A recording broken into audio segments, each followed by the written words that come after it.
y te cedo la palabra. ¿Y cómo puedo hacer para compartir la presentación? Perdona, tienes toda la razón. Te tengo que hacer moderador. Tienes toda la razón, perdóname. A ver. Te tengo... Aquí está, sí. Es que no recordaba con cuál de los dos correos habías entrado. Ya puedes compartirla. Vale, ¿se ve la presentación? Perfectamente. Voy a ponerlo en modo... ahora se ve mejor, ¿no? Sí. Perfectamente, sí. Vale. Bueno, buenas tardes a todos. Muchas gracias muchas gracias ante todo a la organización del curso por haberme dado la oportunidad por haberme invitado a estar hoy aquí y sobre todo además estar rodeado de tan ilustrísimos investigadores de la música en la antigüedad, de los cuales, pues, bueno, si me dicen hace un par de meses que voy a hacer una ponencia con Esteban Calderón, con Pedro Redondo, con Luis Calero, con Fuensanta, digo, eso no me lo creo. O sea que creo que es todo un honor y que no lo merezco. Para mi contribución a este curso me va a centrar un instrumento musical de la antigua Mesopotamia, un aulos, un aerófono doble, realizado en plata y fechado en torno al 2450 antes de nuestra era. Esto es en el cambio de era entre dos periodos de la historia de la Mesopotamia de mediados del tercer milenio, como son el dinástico arcaico 3A y el dinástico arcaico 3B, cuya cronología más precisa en la pantalla pueden ver ustedes ahora mismo. Bueno, como se pone ahí también, este instrumento fue hallado en la ciudad surmesopotámica de Ur, cuya localización más exacta dentro del mapa del Asia occidental pueden ver ustedes ahora mismo. Y si me apuran, más concretamente en el cementerio real de dicha ciudad, conocida por cierto en sumerio como Urim. En aquel cementerio se hallaron, entre otras muchas cosas, las famosas liras zoomorfas, liras toro, que hoy copan los museos de medio mundo y que se hallaron en un excepcional estado de conservación, como la comparativa entre estas dos imágenes la muestra. Pero ese no fue el caso de nuestro instrumento, que cuando fue excavado ya se encontraba dividido en varios trozos y esa descomposición, esa fragmentación se acentuó una vez que se llevó al Penn Museum, Filadelfia, en Estados Unidos, donde hoy está conservado en los numerosos fondos de aquella institución. Desde que se descubrió, pues se han realizado numerosas restituciones hasta llegar a la que ustedes están viendo ahora mismo en la pantalla, que consiste en un tubo, por una parte, de 4 agujeros y el otro de 3. Y un momentillo, porque tengo aquí conmigo mi réplica y, bueno, para que vean un poco las posibilidades de cada tubo. Luego ya al final toco, pero...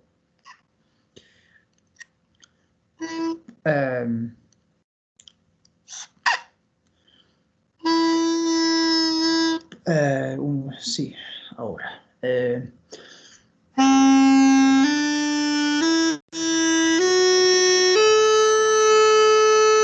Vale, ese es el tubo de 4. Ese es el tubo de 4 agujeros que es capaz de producir 5 notas que se pueden replicar parcialmente en el tubo inferior que tiene 3 agujeros, solamente que la última no se puede reproducir.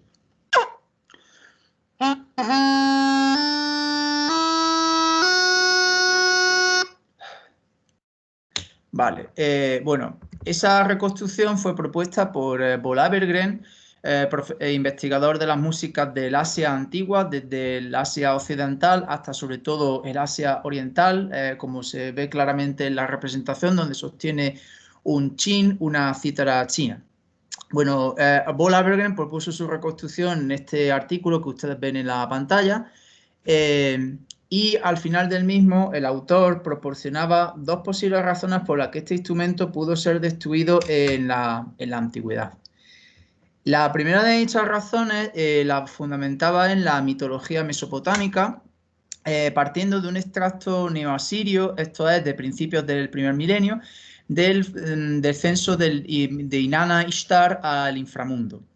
Este mito nos cuenta básicamente cómo la diosa Inanna o Ishtar en acadio, diosa del amor y de la guerra, descendió a los infiernos en aras de acrecentar su gloria personal, pero como el inframundo era la tierra del no retorno, Kur-Nugi 4 para los mesopotámicos, pues estaba claro que no iba a volver tan fácilmente. La diosa volvió al final a la tierra, donde su presencia era necesaria para el desarrollo de la vida, de la reproducción, etcétera, con la condición de que cada año una divinidad la sustituyese en el infierno por un periodo de 6 meses. Esta divinidad se correspondería con el dios Dumuzi, el dios pastoril, que era el esposo de esta divinidad, y se encontraba bastante conectado con instrumentos de viento, y de hecho las últimas líneas del mito, como pueden ver ustedes ahora mismo, ponen en boca de Inanna una alegría, o hablan de la alegría que supondrá que Dumuzi vuelva a la tierra y junto con él su flauta de lapislázuli. Lo que Bola Berggren viene a decir con esto es que nuestro instrumento pudo ser destruido en la antigüedad, simbolizando la muerte de Dumuzi y la consecuente silenciación de sus instrumentos de viento. El problema de esta interpretación, como podéis ustedes imaginar, que estamos comparando un objeto de mediados del tercer milenio con un texto de principios del primer milenio, o sea, bueno, un milenio y medio de diferencia, pero hay más problemas. El mito del descenso de Inanna Ishtar experimenta numerosas variaciones en la tradición textual mesopotámica y podemos ver eso ya en la época paleobabilónica, o sea, a principios del segundo milenio, la versión más antigua que se conserva de este texto. En torno al pasaje que les reproduzco en la pantalla, bueno, Dumuzi está ricamente vestido en la llanura de Kulaba, una aldea en las cercanías de Uruk, la ciudad que patrocinaba a la diosa Inanna. La diosa Inanna, que había salido del infierno por aquel entonces, junto con una serie de demonios, estaban buscando quién debía de sustituir a la diosa, se encuentran a Dumuzi en aquella actitud digna de toda soberbia, y deciden la diosa Inanna que Dumuzi tenía que ser quien la sustituyese en el infierno. Dumuzi intenta tocar una flauta para apaciguar el corazón de la diosa Inanna y así no ser enviado al infierno, pero no lo consigue, no le dejan tocar. Entonces vemos dos actitudes muy diferentes con respecto a los instrumentos de viento y Dumuzi ya en dos momentos diferentes de la tradición textual de este mito. El segundo argumento que Bola Berggren comentaba para la destrucción de nuestro instrumento se correspondería o estaba en una supuesta falta de prestigio social de nuestro instrumento con respecto a las liras, toros, los instrumentos de cuerda de la época. Porque a fin de cuentas nuestro instrumento fue encontrado en una tumba común, si bien estaba hecho en plata, mientras que nuestras liras se hallaron en tumbas reales. Y esta falta de prestigio, Bola Berggren la compara en última instancia con el mito de Apolo y Marcias, que ustedes conocen mucho mejor que yo, en sus distintas tradiciones, sus distintas versiones. A su favor se puede decir que hay un cilindosello en la tumba, en el cementerio real de Ur, mediados del tercer milenio, contemporáneo a nuestro instrumento, que nos muestra un mono tocando una flauta en mitad de un bosque, en un motivo idílico pastoril que se traduce, tiene su paralelo en otros cilindosellos de mediados del tercer milenio, como el que ustedes ven más abajo. Pero también es cierto que hay otros cilindosellos del cementerio real de Ur que nos muestran aerófonos, flautas, tocando en banquetes, elementos de la élite, en conexión con instrumentos musicales que, a juicio de Bola Berggren y su hipótesis, tendrían un alto estatuto social, como la lira zoomorfa. Y en todo caso hay que tener en cuenta un análisis más profundo de los materiales que se encontraron en la tumba PG 333, donde nuestro instrumento fue hallado, y reflexionar en consecuencia sobre lo que pasa con las tumbas reales. La asiriología ha mantenido una opinión más o menos similar en torno a la falta de prestigio social de los instrumentos de viento, siempre pivotando alrededor de este proverbio sumerio de época paleobabilónica, que nos habla de profesiones que están subordinadas a otras. Y concretamente nos dice que un músico nar venido a menos, P en la 2, se convertiría en un músico del aerófono Gedi, mientras que un sacerdote de elementos Gala, venido a menos, se convertiría en un músico del aerófono G sub 3. El problema es que este texto de paleobabilónico no necesariamente tiene que reflejar la situación de tercer milenio. Y para muestra de un botón, aquí les pongo dos extractos textuales de textos de la época neosumeria, el último siglo del tercer milenio, procedentes de la ciudad de Umma, Tel al-Joha, en el sur de Mesopotamia.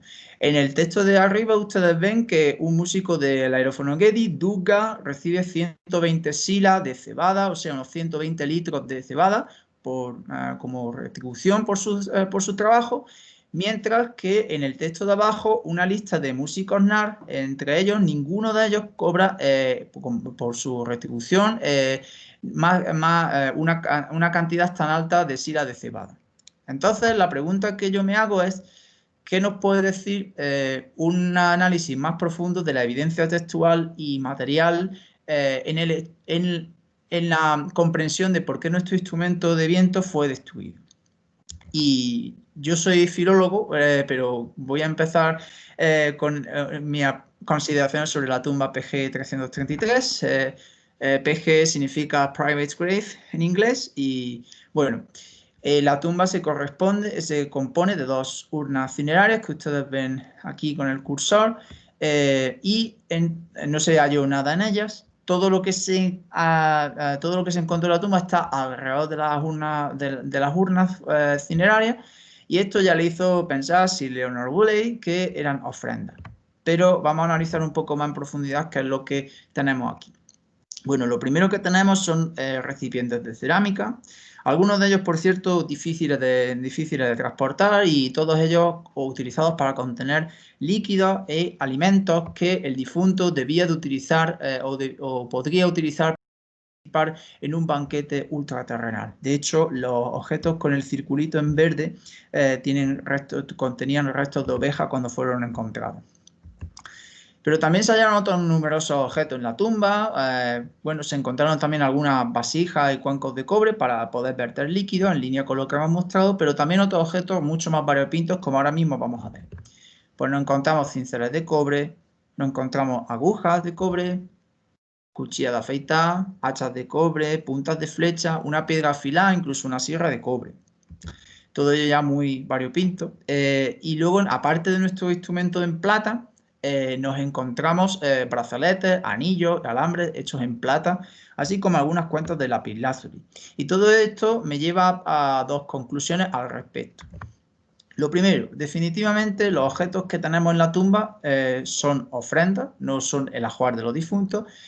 Describen entonces no solo a los difuntos, sino a los oferentes. Los difuntos quedarían caracterizados, según nos comenta Cohen en su estudio sobre la ideología real en las tumbas del cementerio real de Ur en esta época. Los objetos los objetos dentro de las tumbas caracterizaban la profesión de los difuntos. En este sentido, a mí se me hace muy complicado pensar que esta tumba es la de un músico. Para eso ya tenemos tumbas de otros individuos. Por ejemplo, a la derecha de sus pantallas ven algunas flautas de hueso de Tepegaura en la prehistoria de Mesopotamia. Este en rojo fue hallado en la tumba de un niño menor de 10 años. Entonces, el niño lo estaba sosteniendo. Entonces, definitivamente eso es la tumba de alguien con músico o con esta más música.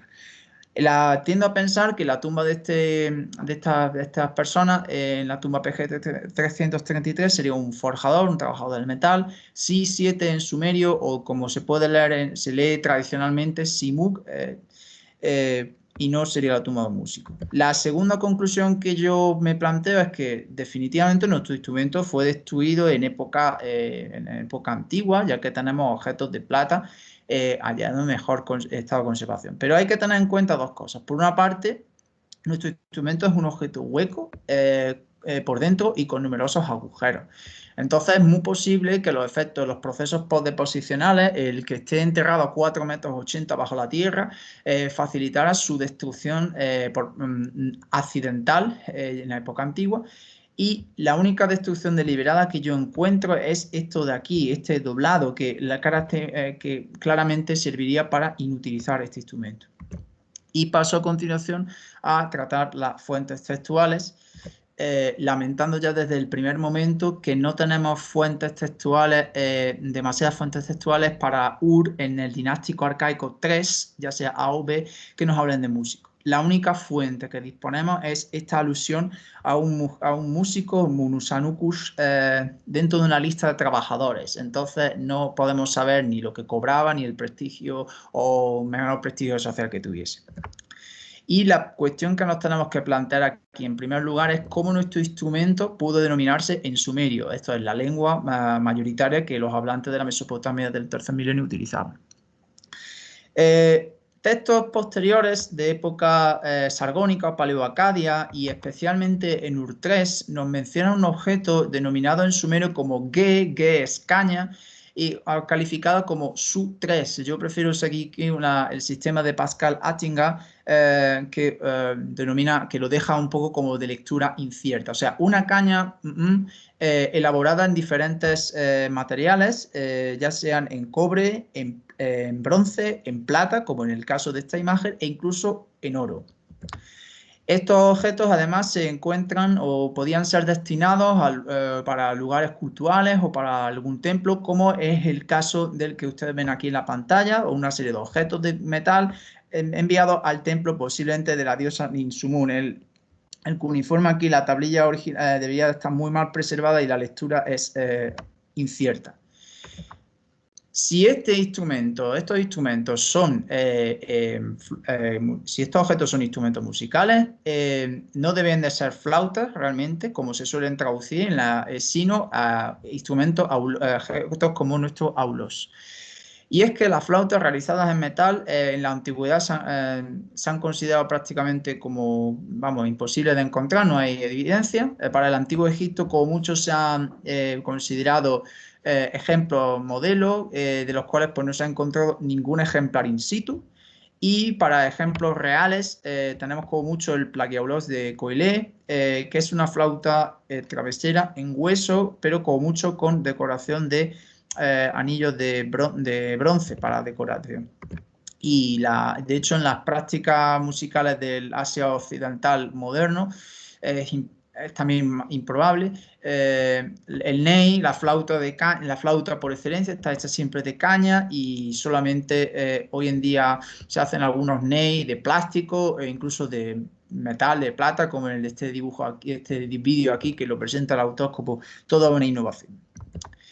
El problema es que no tenemos demasiadas alusiones al músico de ese instrumento. En el tercer milenio, la única referencia que tenemos es esta de aquí, en un texto de contexto, por cierto, bastante incierto, ya que nos falta por aquí un poco del texto.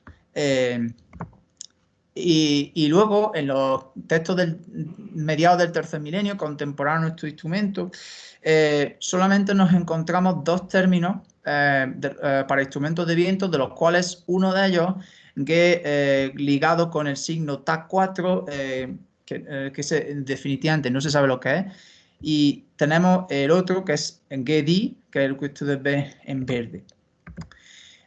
También lo podemos en las listas de léxicas de profesiones, como en este caso Lugedi, el músico de Gedi.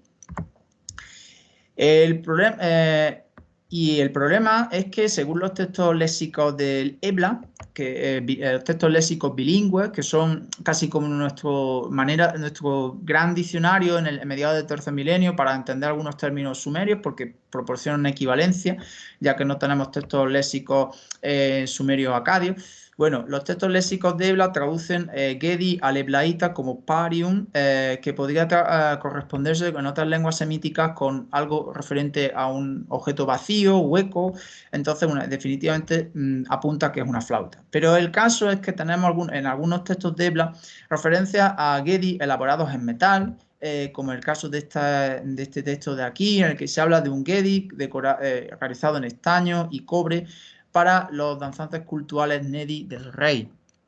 Y hemos visto ya que los objetos que una flauta realizada en metal es poco menos que improbable para la antigüedad. Entonces tiendo a pensar que Gedi, en mediados del tercer milenio, sería un término general para calificar los instrumentos de viento-madera, ya que a fin de cuentas Gedi en sumerio significa caña que suena. Ge es el ge en caña y di es el imperfecto del verbo du 4, du 11, que es hablar. Ya tenemos en mediados del tercer milenio otros términos, como el caso de Balan, que podría ser perfectamente útil para calificar los instrumentos de cuerdas, tanto liras como arpas, ya que a fin de cuentas se asemeja mucho al pulsar de las cuerdas o incluso al rasgar de las cuerdas. Es que yo también tengo una lira, entonces puedo ejemplificar un poco con ello. Bueno, tenemos que hablar entonces de un músico de Gedi, de los textos del dinástico Arcaicóteles. Bueno, para hablar de esta situación nos vamos a ir a una ciudad un poquito más lejos de Ur, la ciudad de Shuruppak, perdón, en la moderna Tel Farah. Y tenemos este texto que es muy representativo. WF, Wirtschaftstexte aus Farah, textos administrativos económicos de Farah, 65. Es una lista de raciones de cebada en la que todas las personas mencionadas en el texto reciben exactamente 96 silas de cebada, o sea, con la excepción de los supervisores que cobran un poquito más, lógicamente, para eso eran los que mandaban. Bueno, todos reciben 96 silas de cebada, e inclusive los dos músicos de Gedi que se mencionan, Kalugaldazi y Ninursak, que por cierto son los únicos cuya profesión concreta aparece mencionada en los textos. El grupo que ustedes ven aquí en el cuadrito en negro podría pertenecer a un grupo denominado Sal-Ush, Karket, posiblemente los trabajadores culturales relacionados de alguna forma u otra con la prostitución cultural. Es un terreno un poco escabroso, no me voy a meter en él. Bueno, hay un grupo dentro de este texto, el que ustedes ven en rojo, que posiblemente, según Pomponio y Pizzicato, en el texto que ustedes ven aquí, podría ser un grupo de músicos nar, ya que el supervisor de este grupo, Ak, cuando los signos están en versalita es que no se sabe bien cómo leerlo. Entonces, bueno, Ak, vamos a decir Ak, pues es considerado músico según el texto que ustedes ven aquí. TS Shin 45, anverso 5, reverso 1, que son dos líneas paralelas. Esto quiere decir que estos músicos de aquí reciben 96 silas de cebada, como nuestros músicos de Gedi reciben 96 silas de cebada. Esto es, reciben una retribución similar. Y esa retribución no es cosa de ese texto, sino que podemos confirmarla para el caso de los músicos nar con otros textos de Farah, como el que ustedes ven aquí. Dos músicos nar reciben también 96 silas de cebada. En este texto también UFE 72, otro músico recibe esos 96 silas de cebada, aun cuando también haya algunas excepciones. Esta información hay que completarla con algunos textos de Ebla, ya en el norte de Mesopotamia, en Siria. En esos textos nos encontramos cómo los músicos de Gedi están asociados con los danzantes culturales, Nedi. Nedi es una lectura incierta, podría ser del sumerio Enedi, jugar, pero no es algo bastante complejo de rastrear. Estos danzantes reciben también objetos de oro, como en este caso de este texto, en el que se distribuyen 12 pendientes elaborados en oro para los hermanos Rapa y Yipturni, que son dos famosos músicos de Gedi de Ebla, aparte de ejercer profesionalmente como danzantes, y también se distribuyen esos anillos entre los tres hijos de una persona llamada Gaga. No Lady Gaga, cuidado. Bueno, podríamos intentar completar esta información yendo a algunos textos de Ur 3, que nos hablan del Lughedi, del músico de Gedi. En aquellos textos, la gran mayoría procedentes de Umma, se nos muestra al músico de Lughedi conectado con el personal cultural del dios Shara, del distrito de la ciudad, dentro de la aldea de Akasal. Bueno, Shara es el hijo de la diosa Inanna, Ishtar, que habíamos comentado en la introducción. Entonces siempre se podían plantear conexiones con el dios Dumuzi. De hecho, hay algunas alusiones a Dumuzi en conexión con Shara en los textos de Umma, pero pero la cosa está lejos de ser tan clara, porque no es Dumuzi a seca, sino que va con un atributivo. Y ese Dumuzi podría ser en plan como el Dumuzi Azu de los textos de Nirsu Lagash, que es otra divinidad. Dumuzi Azu es para empezar, una divinidad femenina, mientras que Dumuzi es una divinidad masculina. Y los dos comparten el Dumuzi, que Dumuzi en sumerio significa el niño justo. Bueno, resumiendo un poco hasta aquí. La tumba PG 333 podía ser la tumba de un forjador, y el Lughedi no necesariamente tenía que tener un estatuto social distinto al de otros músicos de la época, y sus relaciones culturales, su participación en el culto, no parecen estar demasiado conectadas con Dumuzi, en todo caso, a lo sumo quizás con Inanna y con Shara. Entonces, ¿cómo pudo ser destruido nuestro instrumento? Bueno, me planteo la opción de que nuestro instrumento, cuando fue enterrado y por tanto convertido en una ofrenda, sería inutilizado como símbolo de que en el inframundo no iba a volver a sonar nunca más. Es cierto que para Mesopotamia no tenemos ejemplos de esto, más allá quizás de esas campanas neoasirias que han perdido el badajo, quizás por cuestiones del paso del tiempo, pero como voy a comentar en el último apartado, hay distintos instrumentos musicales en las distintas culturas de la antigüedad que son inutilizados en contextos funerarios con un propósito más o menos similar, de forma que podríamos aplicar un razonamiento análogo a nuestro caso. El ejemplo más antiguo que conozco es este laúd del Reino Nuevo Egipcio, ya a finales del segundo milenio antes de nuestra era, en la ciudad de Deir el Medina. Ustedes ven que el mástil está fragmentado y de hecho tiene aquí una rotura como símbolo de que pudo ser partido. Ejemplos más curiosos los tenemos también en Egipto de esta época. Este arpa, que es muy famosa, a pesar de su vistosidad, sería una arpa inútil para ser tocada, ya que la caja de resonancia, como se ha puesto reciente en un estudio publicado hace un par de semanas, no tiene ningún agujero por el que salir el sonido, o sea que ese arpa no podía sonar y se enterró, pero se enterró así tal cual. Luego son muy famosos también las trompetas de Tutankamón, hechas en oro y en plata, que tenían esta estructura en madera que replica el interior de la trompeta, sea para evitar que se doblen, porque estamos hablando de que la plata y el oro es un material dúctil, o bien para indicar que sería dentro de la tumba no volverán a usar nunca más. Dentro del primer milenio nos encontramos casos ya muy explícitos, como el caso del litus de Tarquinia, claramente inutilizado, doblado el pabellón sonoro. Y me gusta mucho esta historia. Nos vamos a la China del siglo IV antes de nuestra era, la China preimperial, la época de los reinos combatientes, la primavera y los otoños. Hay allí una historia que se sigue contando hoy en día en China con diferentes versiones, y es que había un músico llamado Yu Boya que tocaba el chin, la cítara, le gustaba tocar mucho para un amigo, Zhong Ziqi, y este amigo Zhong Ziqi le apreciaba y comprendía todo lo que Yu Boya era capaz de escribir con su música. Bueno, Zhong Ziqi le murió antes que Yu Boya, y Yu Boya, en un gesto de amistad ideal que debe de contextualizarse dentro del pensamiento confuciano, decide destruir su chin y romper las cuerdas como símbolo de que nadie en el mundo era capaz de comprender su música como lo decía el fallecido Zhong Ziqi.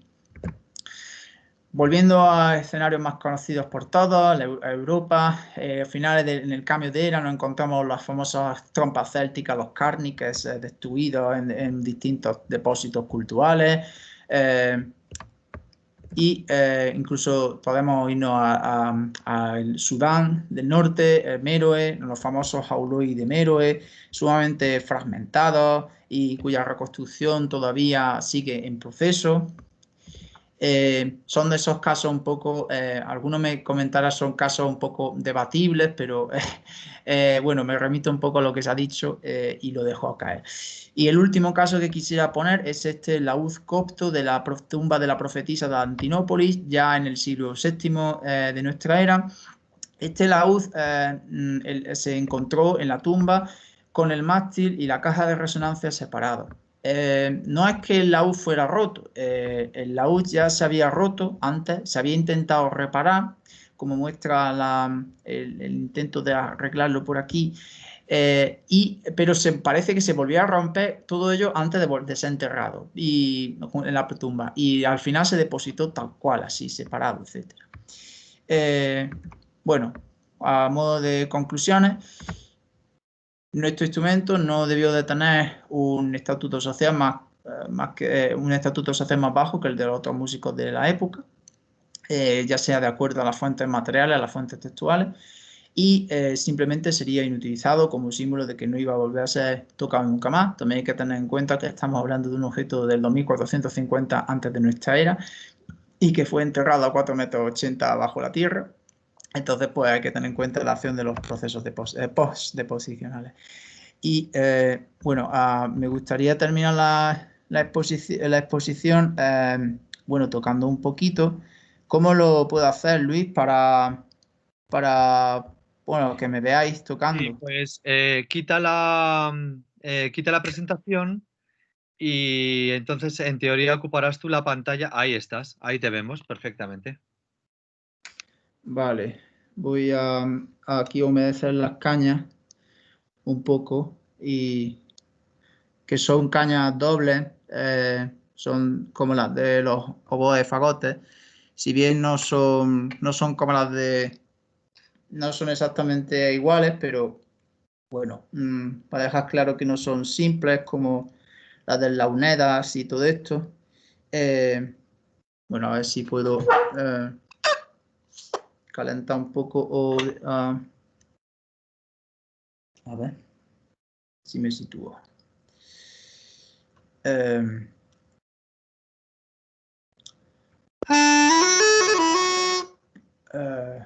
Eso por aquí.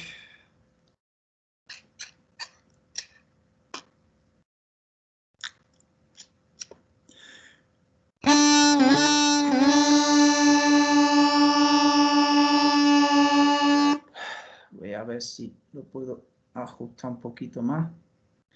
No voy a tocar nada compuesto de aquella época, va a ser una improvisación, plan, explorando los recursos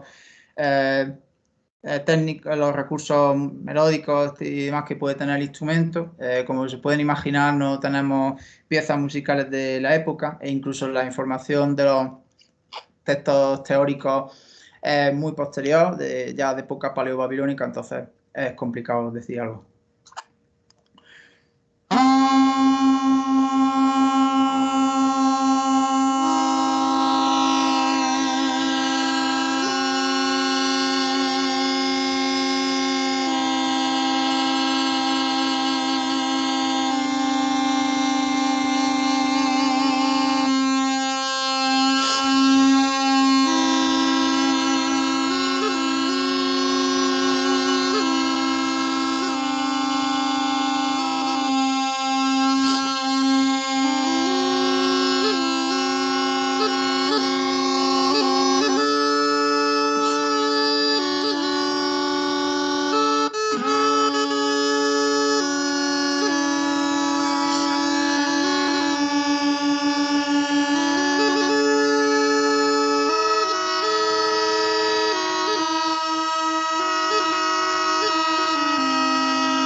Bueno, pues hasta aquí todo y muchas gracias.